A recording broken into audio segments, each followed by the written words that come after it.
بسم الله الرحمن الرحيم waxaan halkan uga tacsiyeenaynaa dadkii Soomaaliyeed ku shahiiday qaraxii maanta ka dhacay wasaaradda shaqada ee arrimaha bulshada horteeda waxaan dadkii ku shahiiday kulligood Ilaahay uga baryaynaa in heladoodina samir iyo iimaan Allah ka siiyo iyagana Ilaahay jannadooda u sii macayo waxa kaloon leenahay inta ku dhaawacantay Ilaahay iyagana caafimaad degdeg ah ha u siiyo si gaar ah waxaan tacsiye halkan uga dirayaa anigoo ku hadlaya magaca golaha wasiirada xildhibaan ahaana wasiir ku xigeenkii wasaaradda shaqada iyo arrimaha bulshada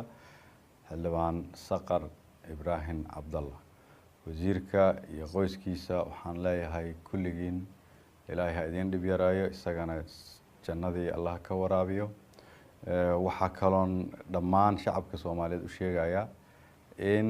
dawladda Soomaaliyeed ay ka go'an tahay sii wadida la dagaalanka argagixisada dagaalka aan kula jirnana aanu joogsan doonin haddii Ilaahay yiraahdo inta aan ka tirtirayno dhulkeena oo dhan waa mahadsantiin wassalaamu calaykum warahmatullahi wabarakatuh